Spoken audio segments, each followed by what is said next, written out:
కాశ్యపాన్వయ సంజాతం నారాయణ పదాశ్రితం శ్రీమన్నారాయణం వందే యతీశ్వర శ్రియాజుషం. అస్మద్ గురుభ్యో నమ. వృచ్చికే రేవతీ జాతం కృష్ణమార్య గురోస్తుతం శ్రీనివాస కృపా పాత్రం వెంకటార్య గురుం భజే. అస్మద్ పరమ గురుభ్యో నమ. గార్గేయాన్వయ సంజాతం వెంకటార్య గురోస్తుతం వరదాచార్య సశిష్యం రామాచార్య గురుం భజే. అస్మత్ పితృభ్యో నమ. శ్రీమతే రామానుజాయ నమ. శ్రీమన్నారాయణ చరణౌ శరణం ప్రపద్యే. శ్రీమతే నారాయణాయ నమ. శ్రీమన్నారాయణ చరణౌ శరణం ప్రపద్యే. శ్రీమతే నారాయణాయ నమ. మాతృభ్యో నమ. పితృభ్యో నమ. ఆచార్య దేవో భవ. ప్రియ భగవద్బంధువులారా, నిన్నటి పాశురంతో 10 మంది గోపికలను మేల్కొల్పినటువంటి ఆండాళ్ళు తల్లి వారందరితో కలిసి తాను శ్రీకృష్ణ పరమాత్ముడు ఉండేటి నందగోపుని ఇంటికి బయలుదేరారు. ఆ నందగోపుని ఇంటికి ముందరికి వెళ్ళిన తరువాత లోపలికి వెళ్ళడానికి అక్కడ ఉండే ద్వారపాలకులు అడ్డగించారు. కాదు, అందరిని అనుమతించడానికి వీల్లేదు అన్నారు. కాదు, మేము కృష్ణ పరమాత్ముడిని మేము దర్శించుకోవడానికి వచ్చాము అన్నా వాళ్ళు నమ్మలేదు. అనేక ప్రశ్నలు వేశారు. వీళ్ళు అన్నారు, కాదు కాదు మేము ఆడవాళ్ళం కదా అంటే, అయితే పూతన కూడా ఆడదే కదా, పూతన కూడా మా పరమాత్ముని సంహరించడానికి రాలేదా అన్నారు. ఆమె మంత్రాలు నేర్చిందేమో, మేము పిల్లవాళ్ళం కదా. కాదు కాదు, వత్సాసురుడు అనేటువంటి రాక్షసుడు చిన్న లేగదూడ రూపంలోనే వచ్చాడు, వచ్చి మా కృష్ణుడికి అపకారాన్ని ధరపెట్టాడు కదా అన్నారు. అంతేకాకుండా ఇంతమంది వచ్చాం కదా మేము. ఆనాడు రామచంద్రుడి దగ్గరికి కూడా 14,000 మంది రాక్షసులు కరదూషణలు వచ్చి అతన్ని సంహరించడానికి, హాని కలిగించడానికి పోలేదా? కాబట్టి వయస్సుతో గాని సంఖ్యతో గాని ఆడమగ భేదంతో గాని మేము అనుమతించము అన్నారు. సరే, ఎన్నో రకాల ప్రాధేయపడితే చివరకు అనుమతించారు. అప్పుడు వాళ్ళంతా కలిసి ఈ నందగోపుడి గృహంలోకి వెళ్ళారు. ఇక్కడ అయితే నందగోపుడి ఇంటికి చేరుకున్నటువంటి గోపికలందరికీ కూడా ఆ పరమ ఆనందం వేసింది. ఎందుకంటే అసలు నంద అంటే ఆనందం అని అర్థం, గోపుడు అంటే రక్షించేవాడు, ఆనందాన్ని రక్షించేవాడు అని అర్థం. అంటే ఆనందం ఎక్కడుంది? ఆనందో వై బ్రహ్మ అంటారు. అంటే బ్రహ్మనే ఆనందం, పరమాత్ముడే ఆనందం, అంతకన్నా మించిన ఆనందం అనేది ఎక్కడా లేదు. అలాంటి పరమాత్ముని రక్షించేవాడు అంటే కృష్ణుడు పరమాత్ముడు, అతన్ని రక్షించేవాడు నందగోపుడు అని. అంటే ఈయననే ఆచార్యుడు అని అంటాం మనం. ఈ ఆచార్య భవనాన్ని, దీన్ని రక్షించడానికి అనేక మంది లోపల కాపలాగా ఉంటే వాళ్ళందరినీ ప్రార్థించి లోపల ప్రవేశించారు. అంటే పరమాత్మ దర్శనానికి ముందు అతని పరివారాన్ని దర్శించుకోవాలి. అంటే మన ఆలయానికి వెళితే మనం ఏం చేస్తాం? మొదలు ప్రదక్షిణ చేస్తూనే అక్కడ ఆడవాళ్ళని దర్శనం చేసుకుంటాం. ఆ తర్వాత గరుడ స్తంభానికి మనం నమస్కారం చేస్తాం. మళ్ళీ లోపలికి వెళ్ళిన తర్వాత ద్వారపాలకులను దర్శనం చేసుకుంటాం. అమ్మవారు తర్వాత స్వామివారిని దర్శనం చేసుకుంటాం. ఇది ఆగమ శాస్త్ర విధానం. అయితే మరి వీళ్ళు కూడా అదే విధానాన్ని చెబుతూ మొదలు పరివారాన్ని సేవించుకున్నారు, 10 మంది గోపికలను. ఆ తర్వాత ద్వారపాలకులుగా ఉన్నటువంటి వాళ్లను కూడా సేవించుకొని వాళ్ళ అనుమతి కూడా తీసుకున్న తర్వాత ఆచార్య స్వరూపుడైనటువంటి నందుడి ఇంటికి వెళ్ళారు వీళ్ళు. అర్చావతారంలో అసలు స్వామిని ఏమంటారు అంటే అర్చక పరాధీన అంటారు. అంటే అర్చకుడి చేతిలో ఉంటాడు పరమాత్ముడు. అర్చకుడు ఎలా చెప్తే అలా వింటాడు. స్వామి ఈ రోజు నీకేం ప్రసాదం లేదు, ఏకాదశి అంటే అలాగే అంటాడు. కాదు, ద్వాదశి రోజు నీతో లడ్డుల భోజనం పెడుతున్నాము అంటే సరే అంటాడు. అంటే అర్చకుడు ఎలా చెప్తే అలా వింటాడు. భక్తులకు ఎప్పుడు దర్శనం ఇవ్వాలి అనుకుంటే అప్పుడు ఇస్తాడు. అది అర్చకుడి చేతిలోనే ఉంటుంది. అందుకే అర్చావతారంలో మనం ఎక్కడ ఉండమంటే అక్కడనే ఉంటాడు, ఎలా చేయమంటే అలా చేస్తాడు పరమాత్ముడు అంటాం మనం. పరవాసుదేవుడు ఉన్నాడే, ఆయన ఏమిది? షడ్గుణ సంపన్నుడు అంటాం. 6 గుణాలు అతనిలో ఉన్నాయి. అవి ఏమిటి? అవి ఎందుకు ఉపయోగిస్తాడు అంటే సృష్టి చేయడానికి, తాను చేసిన సృష్టిని స్థితిగా ఉంచడానికి, తిరిగి తాను అనుకున్నప్పుడు లయం చేయడానికి ఆ 6 గుణాలను కూడా ఆయన ఉపయోగిస్తూ ఉంటాడు. కానీ ఇక్కడ అర్చావతారానికి వచ్చిన తరువాత అంటే విభవం అంటే ఆయన అవతరించినప్పుడు. ఆయననే అందరికీ రక్షకుడు. రాముడు, కృష్ణుడు వీళ్ళందరూ మిగతా వాళ్ళందరూ రక్షకులు వాళ్లే. కానీ అర్చావతారంకి వచ్చిన తర్వాత ఆ స్వామిని మనమే రక్షించుకోవాలట. ఎందుకు అంటే దీనికి ఉదాహరణ కూడా చెప్తారు. అంటే భక్తి మన లోపల ఉంటుంది కాబట్టి భక్తితోని పరమాత్మని మనది మనం రక్షించుకోవాలి. పరమాత్ముడికి ప్రపంచమంతా తనదే. అతనికి ఎక్కడున్నా అతనికి ఎలాంటి భేదం ఉంటే ఏమి కనిపించదు. కానీ మనకు పరమాత్ముడు కావాలి కాబట్టి పరమాత్ముడిని మనం రక్షించుకోవాలి. మనకు అక్కడ ఉండేటువంటి కొద్దిపాటి స్థలమే మనది. ఆ స్థలంలోనే పరమాత్ముడు ఉండాలి అంటే మన దగ్గర పరమాత్ముడు ఉండాలన్నప్పుడు ఏం చేయాలి అంటే ఆ అర్చామూర్తిని మనం రక్షించుకోవాలి అంటాం. ప్రేమ అనేది పరమాత్మ అలాగే ఉంటుంది. రామావతారంలో శృంగబేరీపురాన్ని గుహుడు పరిపాలిస్తున్నాడు. అరణ్యానికి వచ్చినటువంటి రాముడికి తాను ఆతిథ్యం ఇవ్వడానికి తీసుకుని వెళ్ళి ఒక గుడిసెలో ఉంచాడు.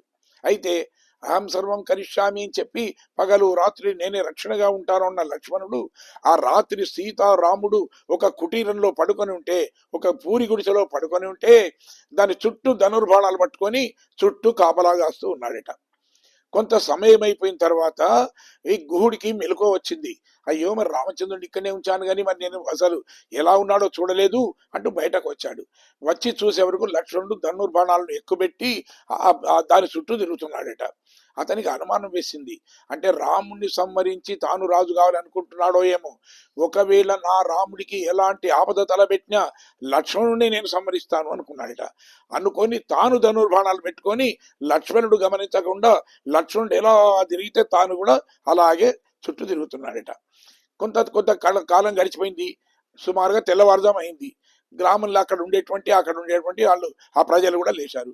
వచ్చి చూసే వరకు వాళ్ళు లక్ష్మణుడు కనిపిస్తలేడు, కానీ ధనుర్బాణాలు పట్టుకొని తిరుగుతున్నటువంటి గుహుడు కనిపించాడు. అనుకున్నారు ఏమిటి అసలు మా రాజుకి ఏమన్నా పిచ్చిలేసిందా ఏమిటి అంటే రాముడిని సంహరించి అయోధ్యను వశపరచుకోవాలనుకుంటున్నాడా? రాముడు మా దైవము, మా దైవానికి ఎవడు ఎలాంటి అపరాధాన్ని చేసినప్పటికీ కూడా వాళ్ళని ఎవరిని మేము వదిలిపెట్టము, కాబట్టి అట్లా అవసరం వస్తే గుహుణ్ణి సంహరిస్తామని చెప్పి అందరూ తమ విల్లంబులను పట్టుకొని చుట్టూ తిరుగుతూ ఉన్నారట.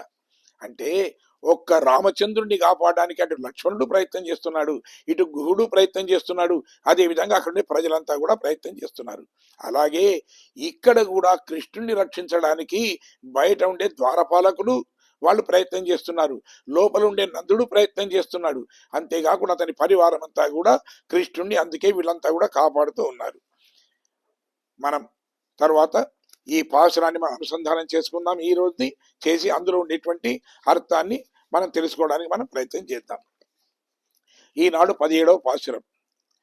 అంబురమే తన్నీరే షోరే అరుం చెయ్యం ఎంబెరుమాన్ నందగోపాల యజిందిరాయ్ கும்பனார்க்கெல்லாம் கொழுந்தே குலவிளக்கே எம்பெருமாட்டி யசோதா அறிவுராய் அம்புரம் உடரத்து ஓங்கி உலகலந்த உம்பர் கோமானே திரங்காதிந்துராய் செம்பொருகதி செல்வி செல்வா பலதேவா அம்பியும் நீயும் உறங்கே லோரெம்பாவாய்.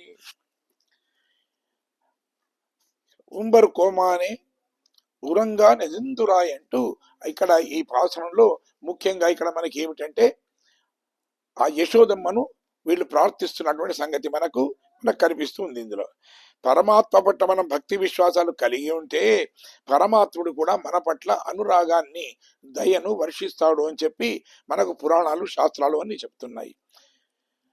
పరమాత్ముడైనటువంటి శ్రీమన్నారాయణుడు వైకుంఠంలో ఉండేటువంటి నిత్య సూరులు ముక్తులు నిరంతరం సేవిస్తూ నమః నమః అంటూ వాళ్ళందరూ కూడా ప్రార్థిస్తూ ఉంటారు. అయితే కానీ మనకు ఉత్తమమైనటువంటి జన్మనిచ్చినటువంటి ఈ మానవుడు మాత్రం క్షణికమైనటువంటి లౌకిక సుఖాల పట్ల ఆసక్తి కలిగి అత్యుత్తమమైనటువంటి ఆ వైకుంఠ ప్రాప్తిని మరిచిపోయి తాను ఈ విధంగా ప్రవర్తిస్తున్నాడు అని పరమాత్ముడు చింతాక్రాంతుడిగా ఉంటాడట. అంటే అసలు ఏమి తక్కువ చేశాను మానవుడికి? ఉత్తమమైన జన్మను ఇచ్చాను, దానితో పాటు నడవడానికి అవసరమైనటువంటి శాస్త్రాన్ని ఇచ్చాను. మరి శాస్త్రం ఇచ్చినంత మాత్రం సరిపోతుందా? దాన్ని అర్థం చేయడానికి కావలసిన పండితులను ఇచ్చాను. అంతేకాకుండా సన్మార్గంలో నడిపించడానికి ఆచార్యులను కూడా చూయించాను. ఇన్ని రకాలుగా మానవులను ఉద్ధరించాలని నేను ప్రయత్నం చేస్తుంటే వాళ్ళు మాత్రం ఇవన్నీ మరిచిపోతున్నారు అని ఆ విధంగా బాధపడుతూ ఉంటారట. అంటే దీనికి మన పెద్దలు ఒక చిన్న లౌకికమైనటువంటి ఉదాహరణ చెప్తారు. మనకి ఎంతసేపు చూసినా కానీ లౌకిక విషయాల పట్టనే మనకు ఆసక్తి ఎక్కువ. అంటే ప్రతి వాడికి స్వార్థం కావాలి, డబ్బు కావాలి, దాని చుట్టే తిరుగుతూ ఉంటారట ఎవరైనా. ఒక గ్రామంలో ఒక ధనికుడు ఏం చేశాడు, పక్క ఊర్లో ఉండేటువంటి ఒక బ్రాహ్మణుణ్ణి తన కూతురు వివాహానికి పిలిచాడు. ఎందుకంటే బ్రాహ్మణుడు సకల వేదాలు చదివిన వాడు, చక్కగా శాస్త్రోక్తంగా వివాహాన్ని చేయిస్తాడు అని. వచ్చిన తర్వాత సరే బ్రాహ్మణుడు వచ్చాడు, వచ్చి చెరువుకు వెళ్ళాడు, స్నానం చేసి వచ్చాడు. ఇక వివాహ సమయంలో మంత్రాలు చదివేటప్పుడు ఏం చేస్తున్నా అంటే ఒకదాని కూడా చదువుతున్నాడట. అసలు ఏంటి? శుభముహూర్తే అని అనాలి. అయితే మళ్ళీ తర్వాత శుభకాలే శుభయోగే శుభకరణే అనాలి. దాని వంతుకు శ్రాద్ధం అప్పుడు అనేది పుణ్యకాలే పుణ్యతిథి అంటున్నాడట. అనగానే ఆయన కోసలు బిడ్డ ఆయన కూడా తెలిసిన వాడు అన్నాడు వచ్చి, స్వామి స్వామి అయ్యగారు ఏమిటి, నేను మీరు గొప్పవాళ్ళని చెప్పి నేను అక్కడి నుంచి పిలిపిస్తే ఎందుకు మీరు ఈ విధంగా చదువుతున్నారు అంటే, అయ్యయ్యో ఏం చేద్దామండి, నా నా మనస్సు నా దగ్గర లేదు అన్నాడట. ఏమైంది? నేను అక్కడ స్నానం చేస్తున్నప్పుడు 5 రూపాయల బిళ్ళ పడిపోయిందయ్యా అని అన్నాడట. అదేనా, మరి దానికోసం ఎందుకు చేస్తున్నారు? ఇగో 5 రూపాయలు తీసుకోండి అని చెప్పి ఇచ్చేసి, సరే ఇప్పుడు మంచిగా చదవండి అన్నాడట. చదువుతూ మళ్ళీ అలాగే చేస్తున్నాడట. చేస్తుంటే అన్నాడు, ఏంటయ్యా 5 రూపాయలు పోయినాయంటే, 5 రూపాయలు ఇచ్చాను కదా, ఇంకెందుకు అలా చేస్తున్నావు అంటే, అయ్యో 5 కూడా ఉంటే 10 అయ్యేటి కదా, అందుకు బాధపడుతున్నాను అన్నాడట. ఇలా లాభం లేదని చెప్పి ఆయన సైగ చేయగానే దగ్గర ఉండేటువంటి ఒక సేవకుడు ఆయన పరిగెత్తుకొని వచ్చాడట బయట నుంచి. అయ్యా అయ్యా, నాకు చెరువు దగ్గర ఒక 5 రూపాయల నాణ్యం దొరికింది, ఇది మీదేనా అన్నాడట. ఇది నాదేని చెప్పి తీసుకొని దగ్గర పెట్టుకొని అప్పుడు చక్కగా చదవడం మొదలుపెట్టాడట. అంటే మానవుడి యొక్క మనస్తత్వం ఎటువంటిది? తనది అన్నది ఏదైనా దూరం అయిపోయింది అంటే అది తనకు దొరికేంత వరకు దాని మీద చిత్తము తర్వాత మరోవైపు ఉండదు.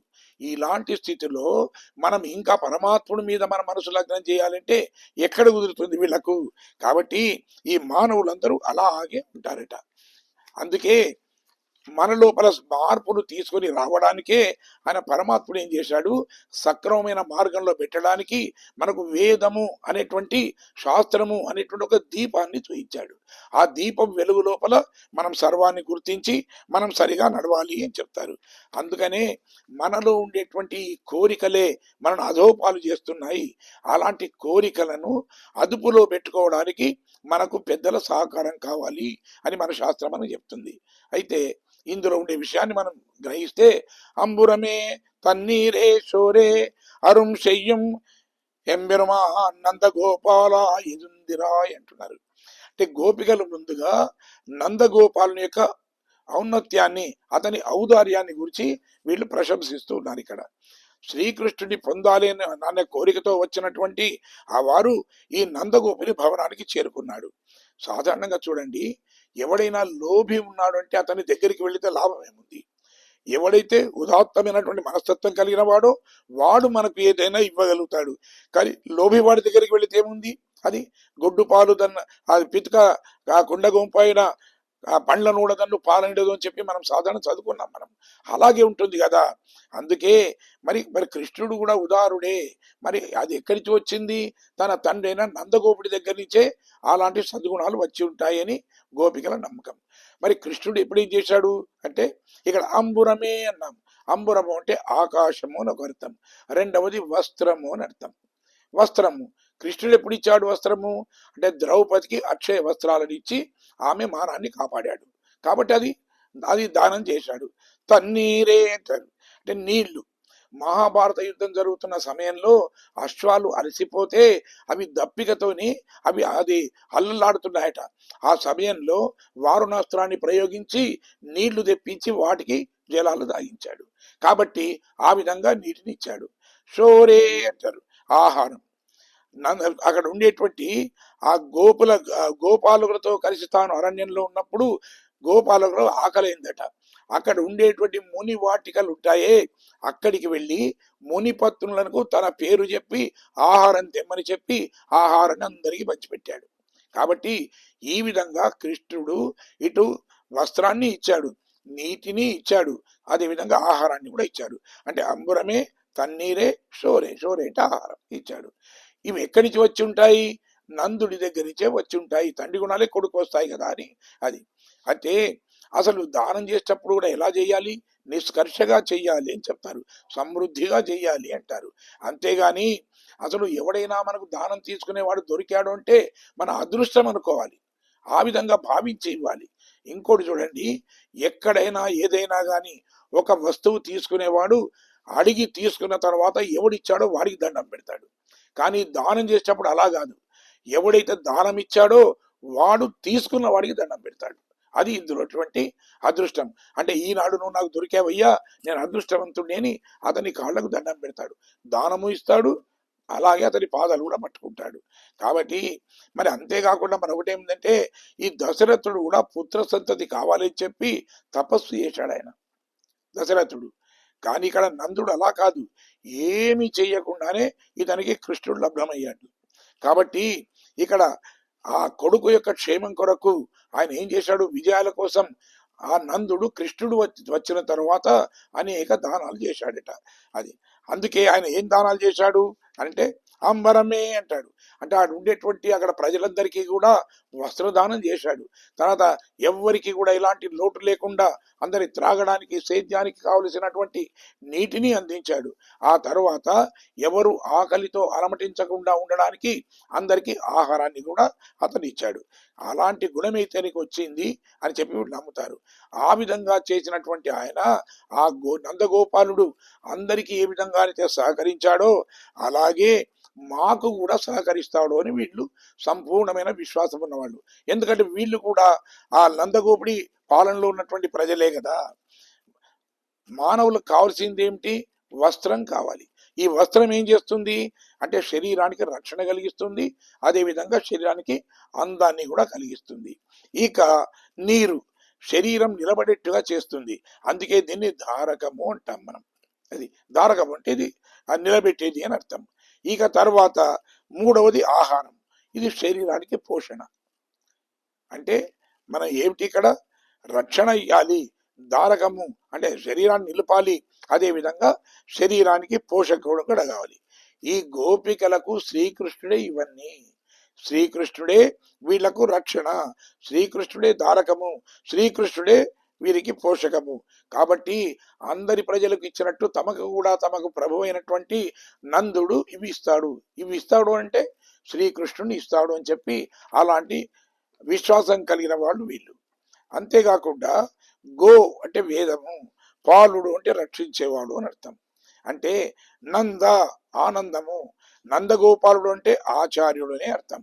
ఎందుకంటే ఈ ఆత్మకు శోభ అంటే అందాన్ని కలిగించేది, ధారకము నిలబెట్టేది, తర్వాత పోషకము దీన్ని ఉద్ధరించేది, ఇవన్నీ కూడా మనకేమిటి? తిరుమంత్రమే అంటారు.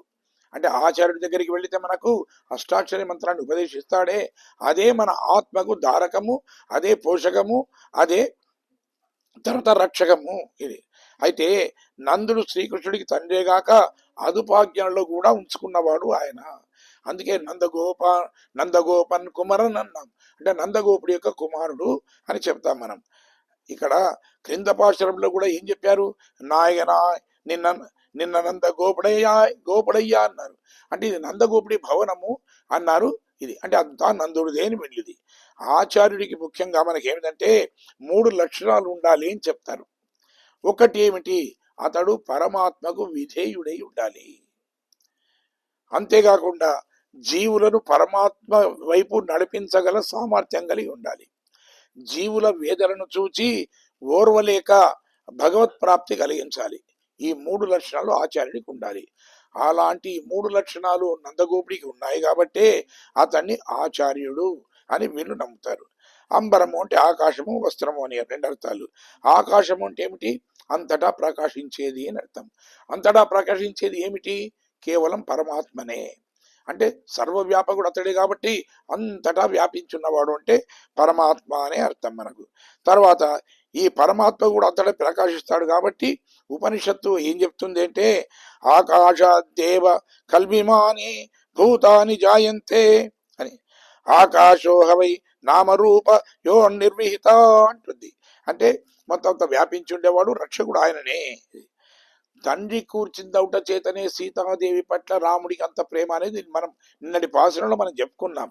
అలాగే మనం కూడా నందుని ద్వారా ఒకవేళ శ్రీకృష్ణ పరమాత్ముడి దగ్గరకు వెళితే ఆనాడు శ్రీరామచంద్రుడు ఏ విధంగానైతే సీత పట్ల ప్రేమను కనబరిచాడో మన పట్ల కూడా అలాంటి ఉదాత్తమైనటువంటి ప్రేమను ప్రకటిస్తాడు అనేది వీళ్ళకు దృఢమైనటువంటి విశ్వాసం. వీళ్లకు ఈ ఆత్మస్వరూపమే ఆకాశము అంటారు, అదే వస్త్రము. తర్వాత పరమాత్మను పొందుట ఉండేటువంటి ఆ శ్రద్ధ ఏదైతే ఉందో అదే మనకు నీరు, అంటే ఆత్మను అదే నిలుపుతుంది. తర్వాత పరిపూర్ణ బ్రహ్మ పట్ల అనుభవాన్ని కలిగి ఉండడమే మనకు పోషకము, ఆత్మకు పోషకము. ఇవి ఇచ్చే వడిస్తారు, ఇవన్నీ ఆచార్యుడు ఇస్తాడు. అందుకని ఇవన్నీ ఇవ్వగలిగిన సామర్థ్యం కలిగినటువంటి నందగోపుడే ఇక్కడ ఆచార్యుడు అని చెప్పి మన పెద్దలు చెప్తారు. అందుకే వీళ్ళు ఏమంటున్నారు, ఆచార్యుడిని నందగోపుని మా స్వామి అని పిలుస్తున్నారు. మా స్వామి అని ఎవరం పిలుస్తాం? సాధారణంగా ఆచార్యుడనే మనం స్వామి అంటూ మనం పిలుస్తూ ఉంటాం మనం. అయితే సంపూర్ణ మానుషత్వంతో అవతరించినటువంటి శ్రీరాముని గుణాలు రామాయణంలో చెప్పబడ్డాయి. అవి ఎలా చెప్తారు అంటే రక్షిత జీవలోకస్య ధర్మస్య పరిరక్షిత, రక్షిత స్వస్వ ధర్మస్య స్వజనస్య చ రక్షిత అంటాడు. అంటే ఆయన ఏం చేస్తాడు అంటే ఈ జీవనంలో ఉండేటువంటి లోకులందరినీ అతడు రక్షిస్తూ ఉంటాడు. ధర్మస్య పరిరక్షిత, ధర్మాన్ని రక్షిస్తాడు. రక్షిత స్వస్వధర్మస్య, ఎవరి ధర్మాన్ని వాళ్ళు కాపాడుకోవడానికి తగినటువంటి చేసి ఎవరి ధర్మాన్ని వాళ్ళు కాపాడుకునేట్టుగా చేస్తాడు. స్వజనస్య రక్షిత, తన జనులందరినీ కూడా ఆయనకు రక్షణ కల్పిస్తాడు అంటూ ఆ రామచంద్రుడు ఎలా అన్నారో అదేవిధంగా వీళ్ళందరూ కూడా అలాంటి గుణాలే కలిగి ఉన్నాడు అని నందగోపుని కూడా వీళ్ళు శ్లాఘిస్తూ ఉన్నారు వీళ్ళందరూ. అది కొమ్మనార్కెల్లాం కులవిదందే కుల విలక్కి ఎంబెరుమాటి యశోదాయ్ అరివురాయ్ అంటున్నారు. అంటే ప్రబ్బలి చెట్టు అని చెట్టు ఉంటుంది. ఆ విధంగా వంగినటువంటి శరీరాలు కలిగినటువంటి ఆ గోపికలందరికీ కూడా ఈమె చిగురు లాంటిది అంటున్నారు. సాధారణంగా చూడండి, ఒక చెట్టుకు చిగురు అనేది అగ్రభాగంలో ఉంటుంది, పైన ఉంటుంది. కానీ చెట్టుకు ఏమాత్రం నష్టం కలిగినా అది ఏం చేస్తుంది, మొదలు వాడిపోయేది ఆ చిగురే. అలాగే అక్కడ ఉండే గోపికలలో ఎవరికైనా కానీ ఎలాంటి కష్టం వచ్చినా మొదలు వ్యాకుల పడేది, బాధపడేది, కృంగిపోయేది యశోదాదేవి. అందుకే ఆమెను ఆ విధంగా అంటూ వీళ్ళు అదే పిలుస్తున్నారు. అంటే మా కుల మంగళ దీపమా అంటూ ఆమెను మా స్వామిని యశోద మేలుకో అంటున్నారు. పరమాత్ముడిని ఆశ్రయించడానికి ముందుగా అమ్మవారిని ఆశ్రయించాలి అని చెప్పి మన పెద్దలు చెప్తున్నారు. ఎందుకంటే ఇక్కడ ఎలా ఉంది, వీళ్ళు లోపలికి వెళ్ళి చూసే వరకు అక్కడ ఉండేటువంటి ఆ దృశ్యం ఎలా కనిపిస్తుంది అంటే కృష్ణుడు అంటే చాలా ప్రేమ కలిగిన వాడు కాబట్టి కృష్ణుడిని రక్షించాలి అనేటువంటి అభిప్రాయంతో కృష్ణుడికి ఎలాంటి ఆపద కలగకుండా తాను అండగా ఉండాలని చెప్పి ఆ ద్వారం దగ్గరనే ఒక మంచం వేసుకుని దాని మీద పడుకున్నాడు నందుడు. అతని పక్కన యశోదాదేవి పడుకొని ఉంది. ఆ తరువాత కృష్ణుడిని పండబెట్టుకున్నారు. కానీ యశోద ఏం చేసింది, ఇటు నందుడు అంటే ప్రేమనే, అటు కుమారుడు అంటే ప్రేమనే. అందుకే ఒక చేతిని తన భర్త మీద, మరొక చేతిని కుమారుడు మీద వేసి హాయిగా నిద్రిస్తుందట. అంటే ఇక్కడ దృశ్యం ఎలా కనిపిస్తుంది అంటే ఓంకారాన్ని జ్ఞప్తికి తెస్తుంది అంటారు. అంటే ఓంకారంలో ఏముంది, అకార ఉకార మకారాలు అంటాం. అంటే అకారం ఉంది, అకారవాచ పరమాత్మ అంటాం. అకారవాచుడు పరమాత్ముడు. అంటే ఇక్కడ పరమాత్ముడు ఎవరు, శ్రీకృష్ణుడు పరమాత్ముడు. తర్వాత మరి ఇక్కడ ఉండేటువంటి మధ్యన ఇంకెవరున్నారు, యశోద, ఆమె ఉకార స్వరూపురాలు లక్ష్మీదేవి. అది ఆచార్య స్వరూపుడు అయినటువంటి ఈయన. కాబట్టి అక్కడ అకార అదే మకారాల మధ్య ఉకారంగా ఉన్నట్టు ఇక్కడ అలాంటి లక్ష్మీ స్వరూపంలో ఉంది యశోద అని చెప్పి వీళ్ళు భావిస్తున్నారట. యశోద రామాయణంలో కూడా సీతమ్మను గురించి చెప్తూ అంటారు, త్రయాణం భరతాదినాం అంటే ముగ్గురికి త్రయాణం భరతాదినాం అంటే ముగ్గురికి, భరతుడు ఆదిగా కలిగిన ముగ్గురికి ఏంటి, భ్రాతృణాం దేవతాచయ అంటే అక్కడ ఉండే భరతుడికి, లక్ష్మణుడికి, శత్రుఘ్నుడికి ఆ సీతమ్మ దేవత లాంటిది. మరి రామస్య మనఃకాంత, మరి రామచంద్రుడి దగ్గరికి వచ్చేవారికి ఎలాంటిది? అతని మనస్సును ఆనందింపజేసేటువంటి అతనికి భార్య అని చెప్పి ఆ సీతమ్మను పొగిడినట్టు ఇక్కడ ఈ యశోదను కూడా అలాగే వీళ్ళు వీళ్ళు పొగుడుతూ ఉన్నారు వీళ్ళు. యశో అయితే నారీనాముత్తమ ఆవధు అని చెప్పి సీతమ్మనంటూ ఇక్కడ కూడా యశోదను అలాగే వీళ్ళు భావిస్తూ ఆమెను పిలుస్తున్నారు. అంటే యాదవ కులంలో తాము ప్రకాశిస్తూ అందరినీ ప్రకాశింపజేస్తున్నటువంటి మంగళ దీపం లాంటిది యశోద అనేటువంటి వాళ్ళ భావన. దైవాధీనం జగత్సర్వం మంత్రాధీనంతో దైవతం అంటారు. ఈ ప్రపంచమంతా కూడా అసలు పరమాత్ముడి ఆధీనంలో ఉంటే ఆ పరమాత్ముడు మంత్రానికి కట్టుబడి మంత్రంలో ఉన్నాడు. ఇక్కడ పరమాత్ముడు ఎవరు? కృష్ణుడు పరమాత్ముడు. అతని లోపల ఈ మొత్తం ప్రపంచమంతా ఉంది. అతడు ఎలా ఉన్నాడు? యశోద దగ్గర చేతిలో ఉన్నాడు. కాబట్టి యశోదనే మంత్రము అని అంటాం. అయితే ఈ ఆనాడు చూడండి, రామాయణ కాలాన్ని మనం ఆలోచిస్తే కౌసల్య తర్వాత మరి ఈ కాలానికి వచ్చినట్టయితే అంటే ద్వాపర యుగంలో దేవకి, యశోద, వీళ్ళందరిలో ఎవరు గొప్ప, ఎవరు అదృష్టవంతులు అంటే నిజానికి ఇక్కడ అదృష్టవంతులు ఎవరయ్యా అంటే యశోదనే. కౌసల్య తాను కన్నప్పటికీ కూడా రామచంద్రుడి తన ఇష్టానుసారంగా పెంచలేకపోయింది. అతన్ని చిలిపి చేష్టలు చేయడానికి అసలు అవకాశమే లేదు ఆమెకు. అది ఏదో గొప్పగా చూసింది. మిగతా ఇద్దరు సవతులు వాళ్ళు ఎత్తుకోవడం, వాళ్ళ దగ్గర ఉండడము, ఈ విధంగానే గడిచిపోయింది. ఇక మళ్ళీ వస్తే దేవకి కన్నదే గాని కనీసం పిల్లవాడి ఏడుపు కూడా వినేటువంటి దానికి నోచుకోలేదు. ఒక్కసారి కూడా తన స్తన్యాన్ని ఇచ్చి పాలివ్వలేదు. కానీ ఇక్కడ యశోద ఏమిటి? అతని యొక్క అన్ని రకాల ముచ్చటలను తీర్చుకున్నది కాబట్టి అసలు యశోద చాలా గొప్పది. అంటే ఆ పరమాత్ముడి యొక్క తత్వాన్ని సంపూర్ణంగా అనుభవించినటువంటి అదృష్టవంతురాలు అంటారు. అంబురం మూడరత్తు ఓంగి ఉడగలంద ఉంబరు కోమానే ఉరంగాదు ఇంద్రాయ్ అంటున్నారు. అంటే ఇంద్రుని బాధను ఓర్వలేక ఆనాడు పరమాత్ముడు తాను ఏం చేశాడు అంటే ఆ వామనుడుగా అవతరించి యాచన చేశాడు బలిచక్రవర్తి దగ్గర. యాచన అంటే ఎంత హీనమైంది అది అంటే అంతగా అంటే ఆయన ఏమంటారు మనకి చెప్తారు, యాచన మరణ సాదృశ్యం అంటారు. యాచన చేయడం అంటే అది మరణంతో సమానమే అంటారు.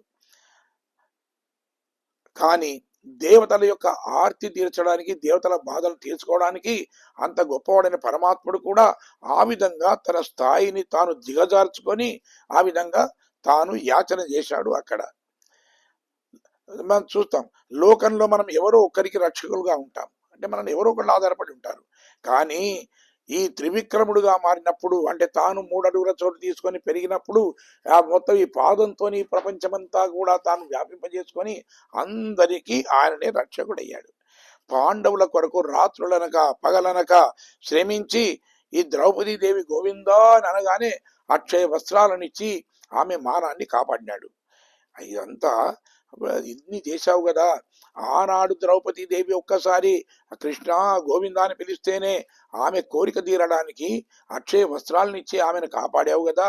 మరి మేము కూడా స్త్రీలమే కదా, మేము ఇంతగా ప్రార్థిస్తున్నప్పటికీ కూడా మా మీద నీవు ఎందుకు కనికరాన్ని చూపించడం లేదు అంటారు. ఈ భూమినంతను అప్పుడు కొల్చావు కాబట్టి ఈ భూమి ఎలాంటిది? రాక్షస ప్రవృత్తి కలిగింది. కొండలు, కోనలు, చెట్లు, ముళ్ళు ఇవన్నీ ఉంటాయి. కాబట్టి వీటినంతా మీద దీనిని ఈ విధంగా నీవు కాలును ఆనించడం వల్ల నీ కాలుకు ఏమైనా బాధ కలిగిందా? అది కాబట్టి ఆ విధంగా దెబ్బతిన్నటువంటి నీ పాదానికి మంగళం పాడడానికి వచ్చాము అంటారు. అనగానే కృష్ణుడు ఏం చేశాడు? మెల్లగా సైగ చేశాడు. మొదలు మా అన్నగారిని లేపండి, నేను లేస్తాను అన్నాడు. అంటే కృష్ణుడి పక్కన బలరాముడు పడుకొని ఉన్నాడట. ఆయన వెంటనే వీళ్ళు ఏం చేస్తున్నారు? క్షం పొరగల్ జడి సెల్వా బలదేవా ఒంబియం నేయం ఓరంగై లోరెంబాయ్ అంటే అన్నాడు. బలరాముడు దగ్గరికి వచ్చిన తర్వాత అన్నాడు, అంటే సంపదలు కలిగిన వాడా అన్నారు బలరాముని. ఆయనకు ఉండే సంపద ఏమిటి అంటే బల సంపద అంటారు. ఈ సకల భువనాలను కూడా తన బొజ్జలో ఉంచుకున్నటువంటి ఆ స్వామి ఉన్నాడే, స్వామిని అవలీలగా తాను భరిస్తూ ఉన్నాడు, తన మీద పడుకోబెట్టుకుంటున్నాడు. కాబట్టి ఎంత బలవంతుడై ఉంటాడు ఆయన. అందుకే ఇక్కడ సెల్వా సంపద కలిగిన వాడా అంటే భక్తులకు కావలసింది ఏమిటి? పరమాత్ముడితో సాన్నిహిత్యం కలిగి పరమాత్ముడి అనుగ్రహం కలగడమే దాని సంపద అని అంటాం. అంతేకాకుండా కృష్ణుడు మధురా నగరానికి వెళ్ళి తిరిగి రాకపోతే ఇక్కడ గోపికలందరూ బాధపడ్డారట. అయ్యో, కృష్ణుడు అక్కడ ఉండేటువంటి ఆ నాగరికులైనటువంటి ఆ అక్కడి స్త్రీలను చూసి మోహించి అటే ఉన్నాడేమో, మరి మనం అనాగరికులం కదా, వస్తాడో రాడో అనుకుంటే ఆ బలరాముడే వచ్చేసి వీళ్ళకు ఒక శుభవార్త చెప్పాడట. ఏంటి? సందేశై శ్యామ మధురై ప్రేమ ప్రేమ గర్భైరగర్వితై రామేనాస్విత గోప్య హరినా హృతచేతస అంటాడు. అంటే వచ్చేసి లేదు, శ్రీకృష్ణుడు మిమ్మల్ని జ్ఞాపకం చేస్తున్నాడు, మీ దగ్గరికి వస్తాడు అని చెప్పి వాళ్ళందరి యొక్క బాధను దూరం చేసిన వాడు కాబట్టి అప్పటి నుండి బలరాముడు అంటే వాళ్ళకి ఎంతో ప్రేమనట. పూర్వం లక్ష్మణుడుగా అవతరించి నిద్రాహారాలు ఇవన్నీ లేకుండా నువ్వు రాముణ్ణి ఆనాడు కాపాడావు కదా, సరే రాముడికి చేసినటువంటి నీవు ఇలా నిద్రించడం తగ్గుతుందా? అప్పుడేమో మొత్తం మేలుకొని ఉండి దివారాత్రాలు మేలుకొని ఉండి నీవు రాముడికి సేవ చేశావు, ఇప్పుడు మాత్రం ఈ విధంగా ఒళ్ళు మరిచి నిద్రపోవడం అనేది సరి అయిందా అంటున్నాడు. అంటే బలరాముడు శేషావతారం మనందరికీ తెలుసు, ఎప్పుడు స్వామిని వదిలి ఉన్నాడు. ఇప్పుడు కూడా శ్రీరాముడి స్పర్శ ఆనందంతో ఆయన ఈ విధంగా పడుకొని ఉన్నాడట. అంటే వీళ్ళు అదే అంటున్నారు, అన్నమైనటువంటి నీవు ఆదిశేషుడి అవతారం అయితే కావచ్చుగాక, కానీ స్వామితో కలిసి ఆ విధంగా పడుకొని ఉన్నంత మాత్రాన వచ్చినటువంటి మా మొరలను కూడా వినిపించుకోకుండా ఆ విధంగా మొద్దు నిద్రను ప్రదర్శించడం సరి అయింది కాదు, కాబట్టి అని చెప్పి నువ్వు మేలుకో అని ప్రార్థించారట. ఈ గోపికలు బలరాముని మేలుకొలిపినా ఇంకా ఆయన మేలుకొనలేదు. వెంటనే వీళ్ళు అంటున్నారు, ప్రహృష్ట విజ్ఞాన బలై కథామని అంటారు. అంటే బలరాముడు శ్రీకృష్ణుడికి అన్ననే కాదట, చాలా ప్రేమ పాత్రుడు, ఇతడంటే చాలా ప్రేమ. అందుకని అంతేకాకుండా ఉత్కృష్టమైనటువంటి విజ్ఞాన బలం కూడా కలిగినవాడు. పరమాత్మకు సకల కైంకర్యాలు చేయడం వల్ల ఆ అనంతుడికి ఆదిశేషుడనే పేరు వచ్చింది. ఆ ఆదిశేషుడే లక్ష్మణుడుగా, ఆ లక్ష్మణుడే ఇప్పుడు బలరాముడుగా అవతరించారు ఆయన. అయితే భగవంతుని ఆశ్రయించాలి అనంటే మన పెద్దలు ఏం చెప్తున్నారు, భగవద్భక్తుల ద్వారా మాత్రమే ఆశ్రయించాలి అంటారు. కానీ మేమే నేరుగా వెళ్ళి ఆ పరమాత్మను ఆశ్రయించాలి అనేటువంటి భావన అనేది అది మనకు సరి అయింది కాదు. ఆనాడు కూడా చూడండి, గుహుడైనా విభీషణుడైనా సుగ్రీవుడైనా వీళ్ళందరూ కూడా ఎవరి ద్వారా ఆశ్రయించారు? లక్ష్మణుడి ద్వారా ఆశ్రయించారు. అంటే ఆ రామ అవతారంలో ఆ రాముణ్ణి లక్ష్మణుడి ద్వారా ఆశ్రయించారు.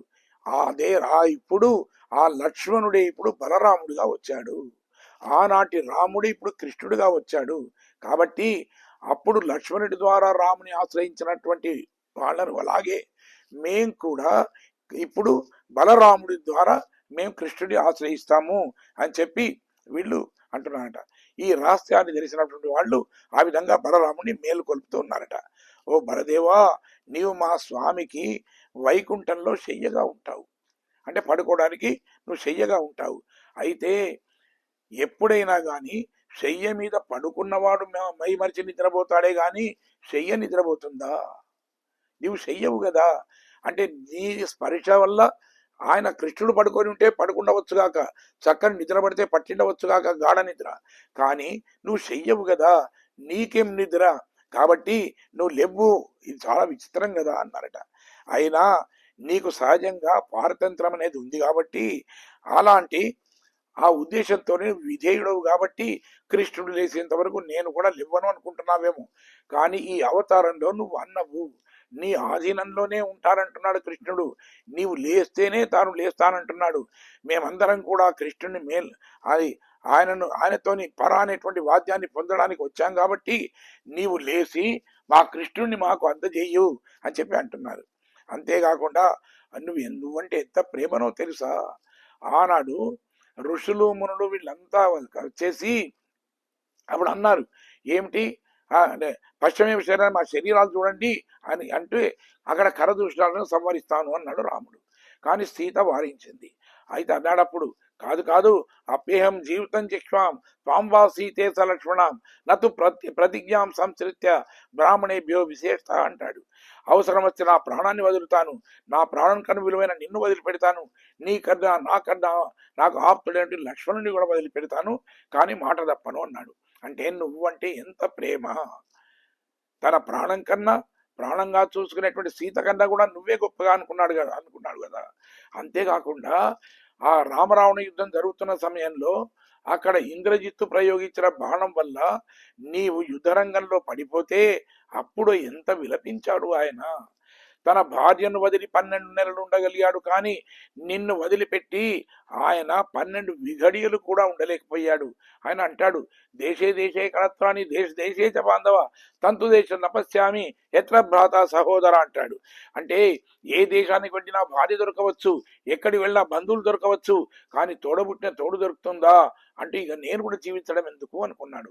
నువ్వంటే అంతటి ప్రేమ కలిగిన వాడయ్యా ఆయన. కాబట్టి ఆ ప్రేమ ఉన్నంత మాత్రాన దాన్ని నువ్వు సద్వినియోగం చేసుకోవాలి. అతనితో ఉన్నటువంటి నీ చనువును నువ్వేం చేయాలి అంటే, నువ్వు ఆ శ్రీకృష్ణ పరమాత్ముని మేలుకొలిపి మా యొక్క కోరిక తీరేట్టుగా నీవు అంగీకరింపజేయాలి అన్నారు. కాబట్టి నువ్వంటే ఇంతటి అభిమానం ఉంది కాబట్టి నీ అభిమానంతో ఈ రోజు నీ దగ్గరికి వచ్చి నిన్ను మేము లేపుతున్నాం కాబట్టి, మేలుకొలుపుతున్నాం కాబట్టి స్వామి నువ్వు మేలుకొని ఆ కృష్ణుడిని కూడా మేలుకొలిపి మేము వచ్చినటువంటి కార్యం సాఫల్యాన్ని చెందేట్టుగా అనుగ్రహించు స్వామి అని అందరూ ప్రార్థిస్తే అప్పుడు ఈ బలరాముడు లేచి కూర్చున్నాడట. ఇది ఈనాటి పాసురంలో ఉన్నటువంటి విశేషాలు. మరి ఆ విధంగా కూర్చున్న బలరాముడు ఏం చేశాడు, అసలు కృష్ణుడు లేచాడా, ఈ విషయాలన్నీ కూడా మనం రేపటి మన పాసురంలో మనం తెలుసుకుందాం. జై శ్రీమన్నారాయణ. మంగళం కౌశలేంద్రాయ మహనీయ గుణాత్మనే చక్రవర్తి తనూజాయ సార్వభౌమాయ మంగళం.